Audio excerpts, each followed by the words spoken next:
اعوذ باللہ من الشیطان الرجیم بسم اللہ الرحمن الرحیم۔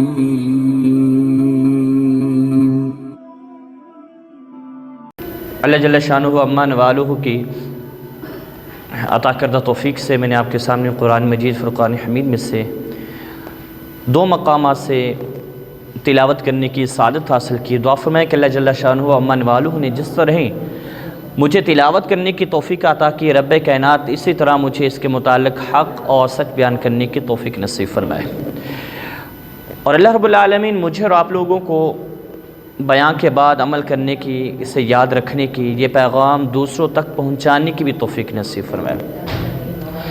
آج کا جو جمعے کا عنوان رکھا ہے وہ یہ ہے کہ اللہ تبارک و تعالیٰ کی پکڑ اور اس کی خفیہ تدبیر سے ڈرنا چاہیے۔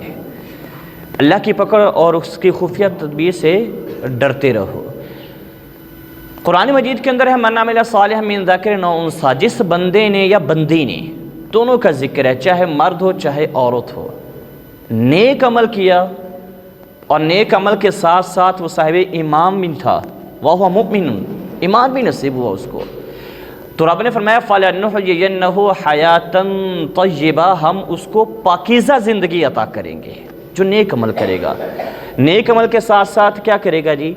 ایمان بھی اسے نصیب ہوگا۔ تو اللہ تبارک و تعالیٰ نے فرمایا کہ ہم اس کو پاکیزہ زندگی عطا کریں گے۔ ہر بندہ اپنی زندگی کو اچھا بنانے کے فکر کے اندر ہے، اس کی کوشش کے اندر ہے، اور اسی کے لیے دن رات کوشاں ہے کہ زندگی کیا ہو جائے، اچھی بن جائے۔ تو رب تعالیٰ نے یہاں فارمولہ بتا دیا کہ زندگی اچھی اس طریقے سے بنے گی، پہلے نمبر پہ نیک بننا ہے، ایمان صاحب ایمان ہو، پھر نیک عمل کرنے ہے۔ قرآن مجید پر جا بجا یہی ذکر آیا ہے والذین آمنوا وعملوا الصالحات اولئک اصحاب الجنہ، جنہوں نے ایمان بھی جن کو نصیب ہوا اور ایمان کے ساتھ نیک عمل بھی نصیب ہوا، تو فرمایا کہ اللہ انہیں جنت عطا کرے گا، اور ایسی جنت عطا کرے گا ہم فیہا خالدون، پھر وہاں سے کوئی انہیں نکال نہیں سکے گا۔ یہ ایک بات ہے۔ اور دوسرے مقام پر رب نے کیا فرمایا؟ من اعرض عن ذکری فإن له معیشۃ ضنکا، رب نے فرمایا کہ جس بندے نے ہمارے ذکر سے منہ موڑا، جس نے ہمارے ذکر کو پیٹھ کے پیچھے پھینکا، معیشتاً ضنکا، اس کی زندگی کو ہم تنگ کر دیں گے، معیشت کو تنگ کر دیں گے، اس کے رہن سہن کو ہم کیا کر دیں گے؟ تنگ کر دیں گے۔ یہ قرآن کا فیصلہ ہے۔ اصل میں زندگی جو ہوتی ہے نا وہ اثر پکڑتی ہے، زندگی نیکی سے بھی اثر پکڑتی ہے، گناہ سے بھی اثر پکڑتی ہے، اور یاد رکھنا کہ بندے کو جو گناہ ہوتے ہیں وہ بے چین رکھتے ہیں، بے سکون رکھتے ہیں، وہ زندگی کو تنگ کرتے ہیں گناہ، اور جو نیکی ہوتی ہے نا، نیکی وہ بندے کے اندر ایک امید کا جذبہ پیدا کرتی ہے، نیکی بندے کی زندگی کو خوشحال بناتی ہے، اور نیکی کے ذریعے سے بندہ کیا کرتا ہے جی؟ اپنی زندگی کو پرسکون طریقے سے گزار سکتا ہے۔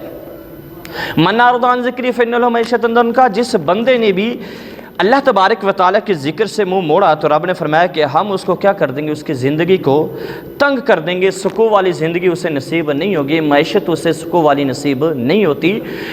سکون والی زندگی اللہ تبارک و تعالیٰ کی اطاعت اور فرما برداری کے اندر ہے، اللہ تبارک و تعالیٰ کی رضا میں اور نیکی کے اندر لگ جانے کے اندر بندے کو سکون ملتا ہے اور بندے کو راحت اور چین نصیب ہوتا ہے۔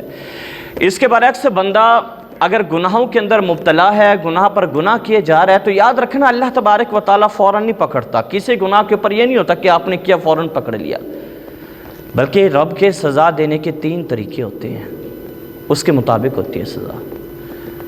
پہلا طریقہ تو یہ ہے کہ اللہ تبارک و تعالیٰ بندے کو متنبہ کرتا ہے، تنبیہ کرتا ہے، وارننگ دیتا ہے، اس کو وارن کرتا ہے کہ تو نے یہ کام کیا ہے، اور رب کی طرف سے ایک میسج آتا ہے، پیغام آتا ہے کہ بندے یہ تو نے ٹھیک نہیں کیا۔ اور بس اوقات ایسا ہوتا ہے کہ بندہ کسی پریشانی میں مبتلا ہوتا ہے، کسی سوچ میں، کسی فکر میں، کسی بیماری میں مبتلا ہوتا ہے، یا کسی حادثے کا شکار ہوتا ہے، تو فوراً ذہن جاتا ہے اس کی طرف کہ یار فلاں کوتاہی میں نے کی ہے جس کی وجہ سے آج کا دن یہ دیکھنا پڑ رہا ہے مجھے۔ یہ تنبیہ ہوتی ہے رب کی طرف سے، اللہ تبارک و تعالیٰ کی بارگاہ سے بندے کو متنبہ کیا جاتا ہے، بندے کو فوراً پیغام ملتا ہے کہ مجھ سے یہ گناہ ہوا تھا جس کی وجہ سے مجھے آج کا دن یہ کیا ہے دیکھنا پڑ رہا ہے۔ تو اللہ تبارک و تعالیٰ بندے کو پہلے تنبیہ کرتا ہے کہ بندے رک جائے اس کام سے، اور حضرت مولا علی رضی، اور بعض اوقات ایسا ہوتا ہے کہ بندے کو اللہ تبارک و تعالیٰ سزا دنیا کے اندر دے دیتا ہے، اور اس مولا علی رضی اللہ تعالیٰ عنہ کا جو قول ہے اس حوالے سے بڑی خوبصورت ہے، وہ بندے کے لیے ایک رہنمائی ہے، اور آقا کریم صلی اللہ تعالی وسلم کی حدیث پاک بھی ہے اس کے اندر، وہ بندے کے لیے بڑی رہنمائی ہے۔ حضرت مولا کائنات حضرت علی کرم اللہ وجہ الکریم رضی اللہ تعالی عنہ آپ فرماتے ہیں کہ اللہ تبارک و تعالی جس بندے کو دنیا میں سزا دے دے نا کسی کام کی، کسی گناہ کی، کسی نافرمانی کی، تو یاد رکھنا کہ اللہ تبارک و تعالی آخرت میں انشاءاللہ اس کے ساتھ اپنی رحمت والا معاملہ فرمائے گا، خیر والا معاملہ فرمائے گا۔ دنیا میں کسی عمل کی سزا مل جانا، کسی گناہ کے اوپر گرفت ہو جانا، تو یہ اللہ تبارک و تعالیٰ کی طرف سے انشاءاللہ یہ گمان ہے کہ رب اس بندے میں آخرت میں اس بندے کو اس گناہ سے، اس سزا سے کیا کر لے گا، بچا لے گا۔ جیسے مولا کائنات رضی اللہ تعالیٰ عنہ کا ہے، اور بندہ باز کا یہ سمجھتا ہے کہ میں اگر کسی گناہ پر کوئی ڈھیل ہو رہی ہے، وہ سمجھتا ہے کہ میرا کمال ہے، میری ہوشیاری ہے، میں تو سالہ سال سے یہ کام کیے جا رہا ہوں لیکن ایسا کوئی نقصان نہیں ہو رہا۔ تو یاد رکھنا اللہ تبارک و تعالیٰ دوسرے نمبر پر بندے کو ڈھیل دیتا ہے، مہلت دیتا ہے، اور بسا اوقات تو ایسا بھی ہوتا ہے کہ رب العالمین اس بندے کے اوپر نعمت کا دروازہ بھی کھول دیتا ہے اور کہتے ہیں اس کو نعمت، اور وہ سمجھتا ہے میرا کمال ہے، میری عقل کے بل بوتے کے اوپر سارا حاصل ہو رہا ہے۔ یہ نہیں ہے، بلکہ اللہ کی طرف سے تجھے آزمایا جا رہا ہے، مہلت دی جا رہی ہے۔ 15-20 سال ہو گیا تجھے، 25 سال ہو گیا تو غلط گندا دھندا کر رہا، حرام خوری میں، حرام کاری میں مبتلا ہے، اللہ کی طرف سے ابھی پکڑ نہیں آئی۔ فرعون نے بھی 500 سال تک اللہ کی نافرمانی کی تھی، رب نے فوراً نہیں پکڑا، سر درد بھی کبھی نہیں ہوا تھا اس کو۔ کیوں؟ اللہ نے ایک مہلت دے رکھی تھی۔ کس نے اتنی مہلت ہے اس کے لیے، یہ چل بھاگ لے، کتنا بھاگتا ہے۔ اور حضرت ابراہیم بن ادھم سے تو کسی نے کوئی جوان کہنے لگا کہ میں نے گناہ کرنا ہے تو میں تو گناہ کروں گا، آپ نے فرمایا 3 کام پہلے کر لے، اس کے بعد جو مرضی کرتے رہنا، مرضی کرتے رہنا۔ کیا؟ آپ فرمانے لگے سب سے پہلے اگر تو نے گناہ کرنا ہے نا، اللہ کی نافرمانی ہے، پہلا کام یہ کر کہ اللہ تبارک و تعالیٰ کا رزق کھانا چھوڑ دے۔ پھر تم رزق کھانا چھوڑنا، جس کی نافرمانی کرنی ہے، جس کو معاذ اللہ تو نے جھٹلانا ہے یا جس کا گنہگار بننا ہے، تو پہلے اس کا رزق کھانا چھوڑ۔ کہنے لگا میں یہ نہیں کر سکتا، آپ نے فرمایا یہ نہیں کر سکتا، چلو دوسرا کام کر۔ عرض کرنے لگا دوسرا کون سا کام ہے؟ اور فرمانے لگے اللہ تبارک و تعالیٰ کی زمین سے نکل جا۔ ہر جانب کس کی حکومت ہے؟ رب کی حکومت ہے۔ حاکم اعلیٰ کون ہے؟ اللہ کی ذات بابرکات ہے، اور اللہ تبارک و تعالیٰ سب سے بڑا ہے، قادر ہے۔ فرمایا کہ اگر تو نے گناہ کرنا ہے نا رب کا، پھر نکل کے دکھانا، اللہ کی زمین سے نکل جا، جو چاہے کرتا رہے۔ کہنے لگا میں یہ بھی نہیں کر سکتا۔ آپ نے فرمایا یہ نہیں کر سکتا، پھر اگلا کام کر۔ عرض کرنے لگا وہ کیا؟ آپ نے میں رب کی چھت کے نیچے سے نکل جا، آسمان کے نیچے سے نکل جا نا، آسمان سے نکل کر گناہ کر تم، پھر بچنے کی صورت ہو سکتی ہے۔ کہنے لگا یہ بھی نہیں ہو سکتا۔ پھر آپ نے آخری بار کہا، آپ فرمانے لگے 3 کام نہیں ہو سکتے، چلو ایک اور کرنا، جب اسرائیل تیری روح قبض کرنے کے لیے آئے نا تو اسے کہہ دینا کہ مجھے 2 سال کی اور مہلت دے دے۔ پہلے میں نے نافرمانیوں میں گزاری، اللہ کی اطاعت نہ کر سکا، اللہ تبارک و تعالیٰ کی نافرمانیاں کرتا رہا، گناہ کرتا رہا، 1 سال کی اور مہلت دے دے، اب میں نیکیاں کر لوں گا۔ اب وہ نوجوان بھی رونے لگ پڑا، کہ حضور ایسا تو نہیں ہو سکتا۔ آپ نے فرمایا پھر گناہوں سے باز آ جا تو، ایک ہی کام ہے کہ گناہوں سے کیا آ جا تو، باز آگا۔ فرعون نے بھی کتنی نافرمانی کی، اللہ نے چھوڑ دی، باقاعدہ حکومت بھی عطا کر دی کہ بھاگ لے، کتنا بھاگنا ہے، لیکن جب رب کی پکڑ آئی نا، رب کی پکڑ آئی تو پھر وہ دریا کا مقابلہ بھی نہ کر سکا۔ اس وقت کہنے لگا میں ایمان لاتا ہوں اس رب پر جو موسیٰ کا بھی رب ہے، بنی اسرائیل کا بھی رب ہے۔ جبریل کہنے لگا نہیں، اب تو تیرا ایمان لانا کسی کام کا نہیں ہے۔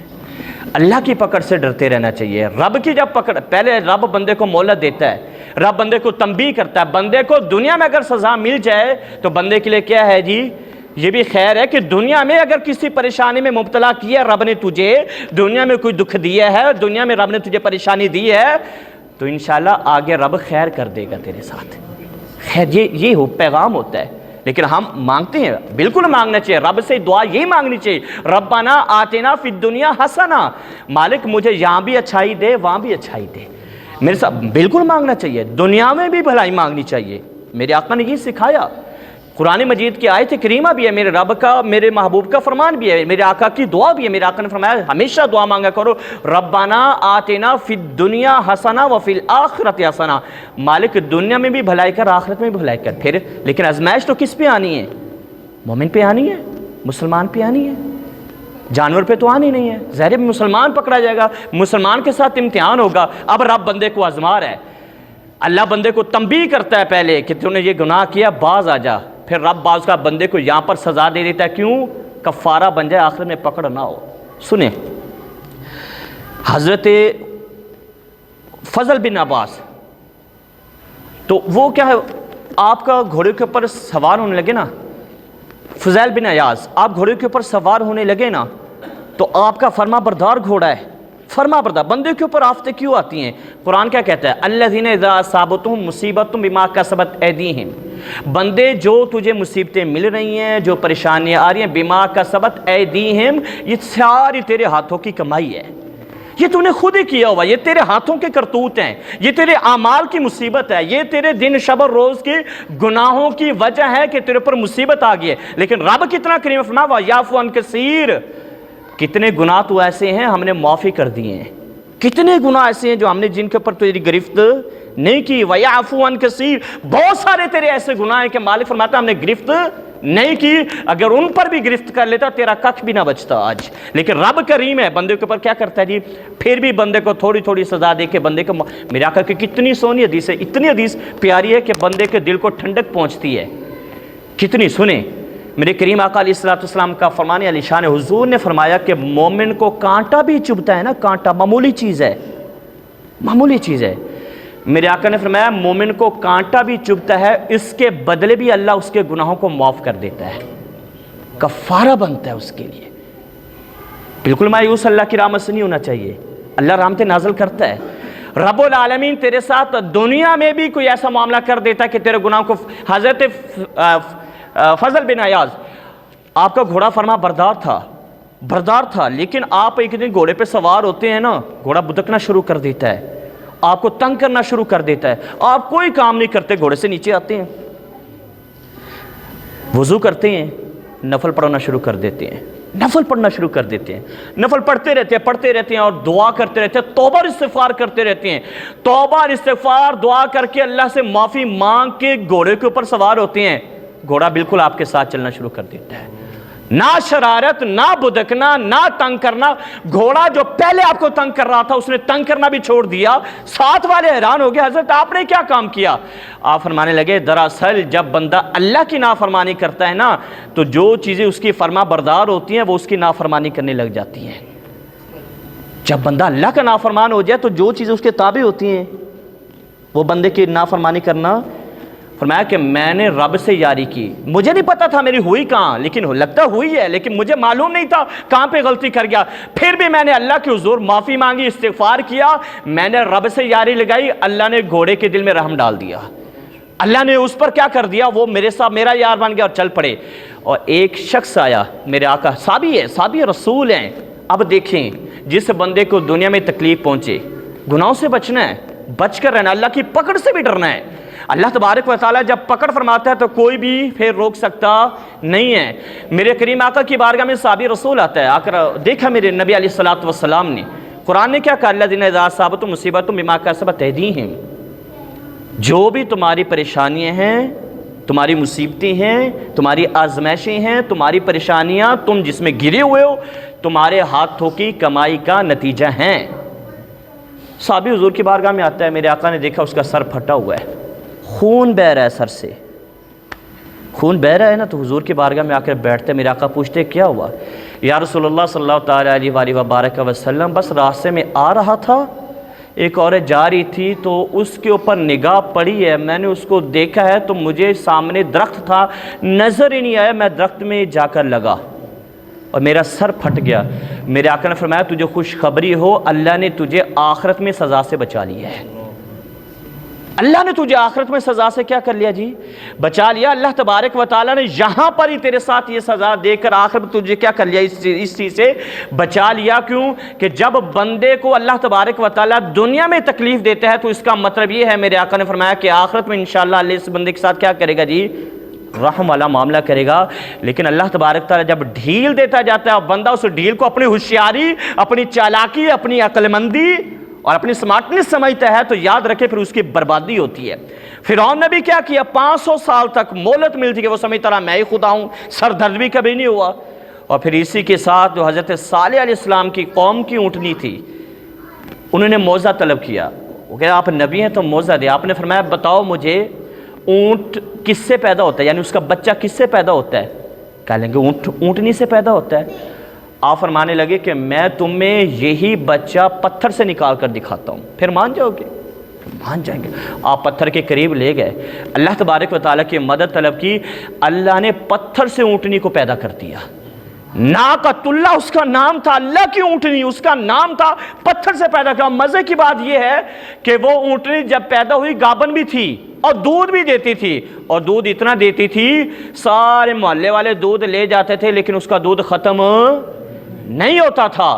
اب وہ صالح صاحب فرمانے لگے ایک دن تم پانی پیو گے، ایک دن صرف میری اونٹنی پیے گی. کیوں؟ یہ دودھ بھی اتنا دیتی ہے تو اس کا حق ہے پانی بھی اپنی مرضی کا پیے. اب ان کو دودھ لینا گوارا تھا، لیکن انہوں نے کیا کہا کہ ہمیں پانی سارا دن ہم نہ پئیں یہ گوارا نہیں ہے. انہوں نے سازش کر کے 4 بندوں نے آپ کی اونٹنی کی ٹانگوں کو کیا کر دیا، کاٹ دیا. پھر اللہ کا عذاب ان کے اوپر نازل ہوا. اللہ کا عذاب، وہ سمجھ رہے تھے بچ جائیں گے، اس طریقے سے معاملہ چلتا رہا، اللہ کا عذاب نازل ہوا. آگے حضرت داؤد علیہ السلام کی جو قوم تھی، انہوں نے اللہ تبارک و تعالیٰ ان کو مہلت دیتا گیا. رب نے فرمایا کہ تم نے ہفتے والے دن کیا کرنا ہے جی؟ صرف عبادت کرنی ہے، مچھلیاں نہیں پکڑنی. تمہارا کام کیا ہے کہ جب ہفتے کا دن ہے اپنے کاروبار بند کر دیں، شٹر ڈاؤن کر دینے ہیں، دکانیں بند کر دینی ہیں، لین دین کا معاملہ ترک کر دینا ہے. صرف تم نے اللہ کی عبادت کرنی ہے. ہفتے والے دن تم نے کوئی کام نہیں کرنا، تجارتی کام. انہوں نے کیا کیا؟ قرآن نے کہا کہ جب ہفتے والے دن انہوں نے کہ ایک طریقہ استعمال کیا کہ ہفتے سے پہلے جمعے کی رات کو نالیاں بنا دیتے، مچھلیاں آتی تالاب کے اندر، اتوار کو پکڑ لیتے تھے. کہ ہم نے تو نہیں پکڑا. رب نے منع کر دیا تھا کہ تم نے عبادت کے وقت کاروبار، کیا ہم بھی ایسا کر رہے ہیں؟ اذان کے وقت اپنا کاروبار بند کر رہے ہیں. نماز کا ٹائم ہو جائے تو قرآن نے کیا کہا؟ ختم کر دو لین دین، معاملات ختم کر کے اللہ کے حضور حاضر ہو جاؤ.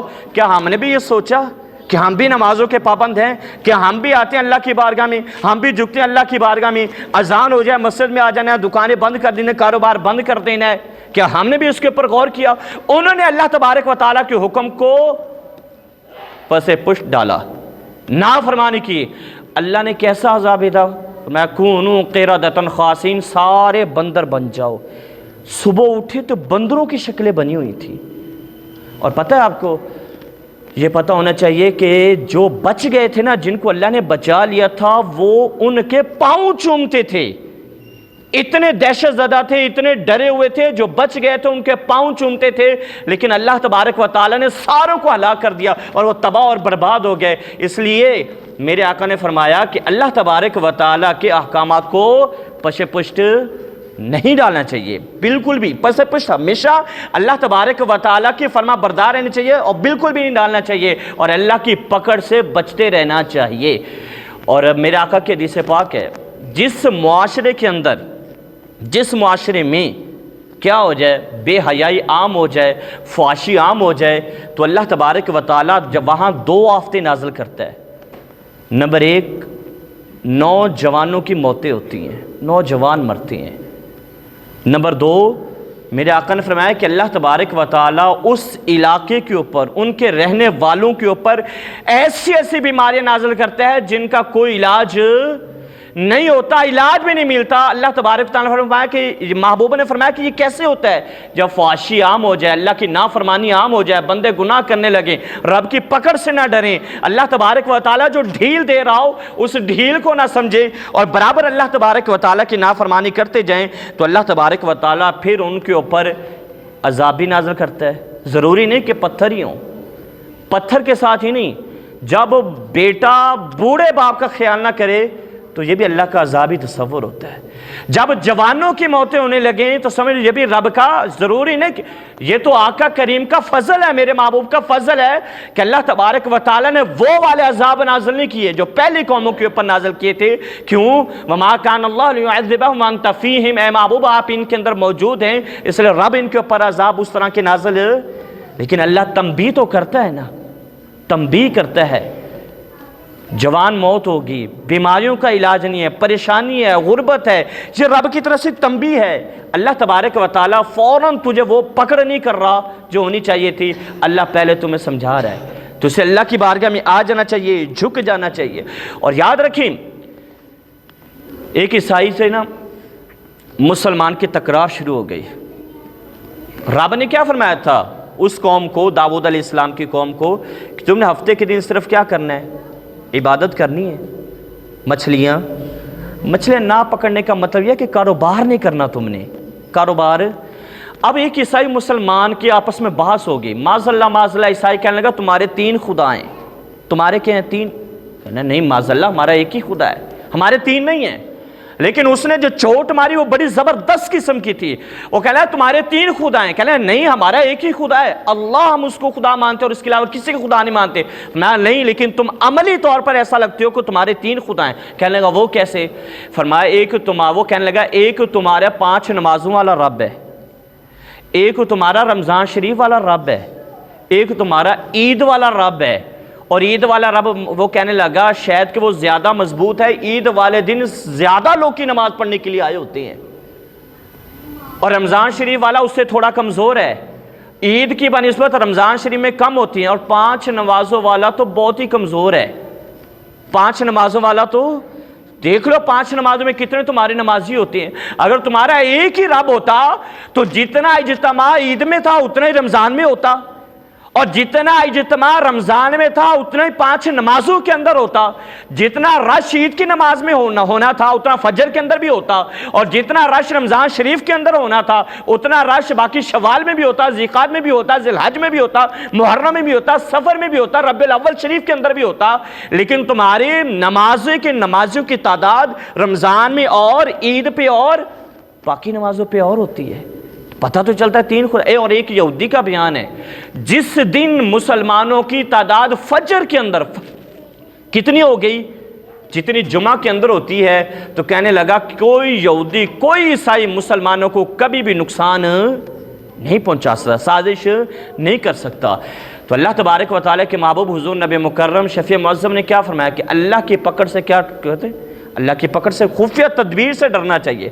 اللہ بندے کو مہلت دیتا ہے، بندے کو تنبیہ کرتا ہے، اور آخر کا جب بندہ سدھرتا نہیں ہے نا، اللہ کی رٹ کو چیلنج کرتا ہے، اللہ تبارک و تعالیٰ کے قانون کو اعلانیہ توڑتا ہے، اور اعلانیہ طور پر کھلم کھلا اللہ کی نافرمانی کرتا ہے، تو پھر اللہ کی غیرت کو جلا لاتا ہے۔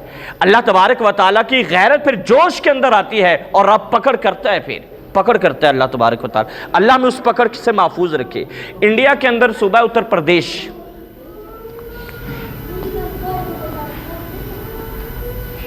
انڈیا کے ایک صوبہ اتر پردیش، اور اس کا ایک ضلع ہے غازی آباد۔ توجہ سے سنیں گے، غازی آباد ضلع ہے۔ میرے آقا کی حدیث بھی ذہن کے اندر رکھیں گے۔ میرے آقا نے کیا فرمایا؟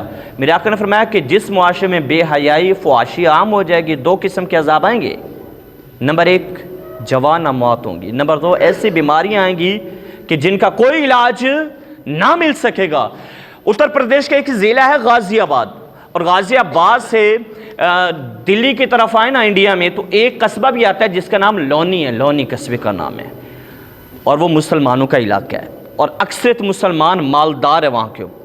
وہاں 2 بھائیوں کی شادی تھی، 2 بھائیوں کی شادی طے ہوگی کہ فلاں دن شادی ہوگی، تو شادی سے 1 دن قبل یعنی نکاح سے جو 1 دن پہلے اس رات کو نا دونوں بھائیوں نے سوچا کہ کیوں نہ، مالدار تھے ہی نا، بھائیوں نے یہ سوچا کہ کیوں نہ ہم ایسا کریں کہ طوائفیں لے کر آئیں تو رات کو رنگین بنایا جائے، یادگار بنایا جائے، سارے دوستوں کو بلوایا جائے، سارے دوست مل بیٹھیں گے، ہم کیا کریں گے، دیکھیں گے، طوائفوں کا ڈانس دیکھیں گے، ان کا رقص دیکھیں گے، گانے سنیں گے۔ وہ اس کام کے اندر لگ گئے، دلی میں گئے، طوائفوں کو لے کر آئے، عشاء ہو چکی ہے، نماز ہو چکی ہے، ان لوگوں نے محفل سجا دی۔ اب طوائف آگے انہوں نے اپنا کام کرنا شروع کر دیا، ناچ گانا شروع کر دیا۔ اب یہ ان کا ناچ گانا دیکھ رہے ہیں، ان کا ڈانس دیکھ رہے ہیں، گانے بھی سن رہے ہیں، باجے بھی، سب کچھ ہو رہا ہے۔ رات کو شروع ہوا، پوری رات یہی کام ہوتا رہا اور پتہ ہی نہیں چلا کہ صبح کی اذانیں شروع ہو گئی، فجر کی اذانیں شروع ہوگی۔ مؤذن نے اللہ اکبر کہا، یہ دونوں بھائی مست، اس کے دوست مست، دیگر لوگ مست، اور طوائفوں کے ڈانس کے اندر ان کو دیکھنے میں ان کے نیم برہنہ جسم کو بد نگاہی ان کی اوپر آسمانوں پہ پہنچی ہوئی ہے۔ تو اذان جب شروع ہوئی نا، جو طوائفیں تھی وہ رک گئی، انہوں نے ناچنا بند کر دیا، گانے بند ہو گئے۔ گانا باجا جب بند ہوا نا، تو یہ دو بھائی جن کا نکاح ہونا تھا، اگلی شام کو نکاح ہونا تھا، رات کو 7 بجے، یہ دونوں بھائی جب فجر کی اذان ہوتی ہے وہ رکتی ہیں، ان کو کہتے ہیں کہ تم کیوں رک گئی؟ کہنے لگے ہم گنہگار ضرور ہیں، ہم طوائفیں ضرور ہیں، ایسی بات بھی نہیں ہے کہ اذان ہو رہی ہو اور ہم اذان کے احترام نہ کریں، ایسی بات ہم اذان کے احترام کے اندر رک گئی ہیں، اس لیے کہ اذان ہو جائے تو پھر ہم یہ کام کریں گے۔ بھائی کہنے لگے کہ ہم نے تمہیں پیسے دیے ہیں۔ معاذ اللہ، ان کے جواب سنیں جو بھائیوں، مسلمان بھائیوں نے، مالداروں نے جواب دیے، کہنے لگے کہ ہم نے تمہیں پیسے دیے، اور جہاں تک اذان کی بات ہے، کہنے لگا اذان تو دن میں 5 مرتبہ ہوتی ہے، وہ تو ہوتی رہے گی، تم نے دوبارہ نہیں آنا، مؤذن کو اپنا کام کرنے دو، تم اپنا کام کرو۔ وہ دو بھائی مسلمان اس سے کہنے لگے، ان سے کہنے لگے نہیں، تھوڑی دیر کی بات ہے، اذان ہو جائے، بعد کے اندر اذان سن لیتے ہیں۔ کہنے لگا نہیں، مؤذن کو اپنا کام کرنے دو، تم اپنا کام کرو۔ طوائفیں مجبور ہوگی کہ ایسا نہ ہو کہ ہمارے پیسے مار لے۔ اب اذان بھی چل رہی ہے معاذ اللہ، ان کے معاذ اللہ گانے باجے بھی چل رہے ہیں، طوائفوں کے رقص بھی چل رہے ہیں، مسلمان ہیں وہ، انڈیا کی بات، مسلمان دونوں بھائی رقص کے اندر اور ان کے ساتھ مشغول ہیں۔ مؤذن اذانیں دے رہا ہے، لیکن یہ ان کو مجبور کر کے ناچ گانے کے اوپر ناچ گانا ہو رہا ہے۔ اور صبح کے 7 بج گئے، 7 بجے محفل ختم ہوئی۔ اب کیا ہونا تھا؟ 2 بجے برات جانی تھی اسی دن، شام کو 7 بجے نکاح ہونا تھا۔ ڈرنا چاہیے اللہ کی پکڑ سے، اللہ کی خفیہ تدبیر سے ڈرنا چاہیے۔ اللہ تبارک و تعالیٰ کب بندے کے پکڑ کر لے پھر کوئی چھڑانے والا ہو سکتا نہیں ہے۔ 2 بجے برات، 7 بجے نکاح ہونا ہے، اور طوائفوں کا جانے کا ٹائم ہوا تو طوائفوں نے کہا سخت سردی کا موسم ہے، دھند پڑ رہی ہے، صبح کے ٹائم، صبح 7 کا ٹائم ہے۔ طوائفوں نے کہا جیسے ہمیں دلی سے لے کر آئے ہو ویسے دلی چھوڑ کر آؤ، کیوں؟ اس لیے کہ راستے میں ہمیں دوسرے لوگ تنگ کرتے ہیں، تم لے کر آئے تھے لہٰذا ہمیں چھوڑ کر بھی آؤ۔ دونوں بھائی تیار ہو گئے، اپنے ڈرائیور کو بٹھایا، اب انہوں نے کہا ہم تمہیں چھوڑ کر آتے ہیں۔ طوائفوں کی کار آگے آگے، ان کی کار پیچھے پیچھے۔ اب یہ وہ طوائفوں کی کار آگے جا رہی ہے، ان کی پیچھے پیچھے جا رہی ہے، وہ آگے آگے نا، جب راستہ ایک جگہ سے تنگ آیا، دھند بھی ہے اور شدید سردی کا موسم ہے، ایک ٹرک آگے سے آ رہا ہے، طوائفوں کی کار آگے ہے، ان کی پیچھے ہے۔ جو طوائفوں کا ڈرائیور تھا اس نے تو کٹ کر لیا ٹرک کو، لیکن جو ان کا ڈرائیور تھا بھائیوں کا، جنہوں نے کہا اذان ہوتی رہے، مؤذن اپنا کام کرے، تم اپنا کام کرو، اذان تو دن میں 5 مرتبہ ہوتی ہے، تم رک جاؤ گی، تم ناچنا شروع کرو، ہم نے تمہیں پیسے دیے ہیں۔ یہ دونوں بھائیوں کا ڈرائیور، اس نے بھی شراب پی رکھی تھی، دونوں بھائیوں نے بھی شراب پی رکھی تھی، اس ڈرائیور نے تو کٹ کر لیا، لیکن اس سے کٹ نہ ہو سکا، سیدھے جا کر ٹرک کے اندر لگے اور اتنی زبردست ٹکر اس نے ماری، 20 میٹر تک قلعہ بازیاں ان کی کار کھاتی گئی، 20 میٹر تک قلعہ بازیاں کھاتی گئی۔ اور جب قلعہ بازیاں ختم ہوئیں، لوگ آئے، دیکھا، ان کو کار سے نکالا تو جسم اتنے خراب ہو چکے، چوٹیں اتنی آئیں، اتنے زخمی ہو چکے، موقع کے اوپر مر گئے، موقع کے اوپر جاں بحق ہوئے۔ اور وہ جب نکالا گیا ان کو پہچان نہیں آ رہی تھی، چھوٹا بھائی کون ہے، بڑا بھائی کون ہے۔ اللہ کی پکڑ سے ڈرنا چاہیے، چھوٹا بھائی کون ہے اور بڑا بھائی کون ہے پہچان نہیں آ رہی تھی اس وقت، کپڑوں سے پہچانا، چھوٹا یہ ہے، بڑا یہ ہے۔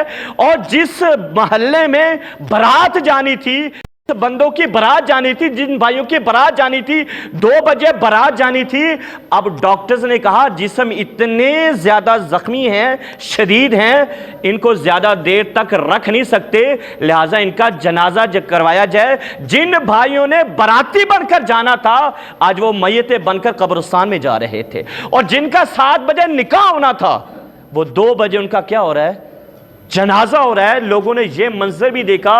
اللہ تبارک و تعالیٰ کی پکڑ سے اس لیے کہا گیا ڈرتے رہنا چاہیے کہ جب رب پکڑے گا پھر کوئی چھڑانے والا نہیں ہوگا۔ اللہ تبارک و تعالیٰ کی نافرمانی ہو جائے فٹافٹ توبہ، اللہ نے توبہ کا راستہ دیا، توبہ کر لیں، اللہ کی بارگاہ میں آ جائیں، جھک جائیں، رب کی نافرمانی سے باز آ جائیں۔ اذان ہو احترام کریں، اذان ہو اللہ کی بارگاہ میں آ جائیں، رب کا بھی یہی حکم ہے، اس کے محبوب کا بھی یہی حکم ہے۔ وگرنہ یاد رکھنا یا ایھا الذین آمنو، اللہ سے ڈرتے رہو، اور قو انفسکم و اہلیکم نارا وقودھا الناس والحجارہ، اے لوگوں اپنے آپ کو بھی جہنم سے بچاؤ اور اپنے گھر والوں کو بھی جہنم سے بچاؤ۔ کیوں؟ اس لیے کہ جہنم کا عذاب کسی کی قابل برداشت نہیں ہے۔ اللہ ہمیں سمجھنے کی توفیق عطا فرمائے، اللہ ہمیں جھکنے کی توفیق عطا فرمائے، رب العالمین نماز پڑھنے کی توفیق عطا فرمائے، فحاشی، عریانی، بے حیائی، بدنگاہی، حسد، غیبت سے اللہ ہم سب کو محفوظ فرمائے۔ آمین۔ وآخر دعوانا الحمدللہ رب العالمین۔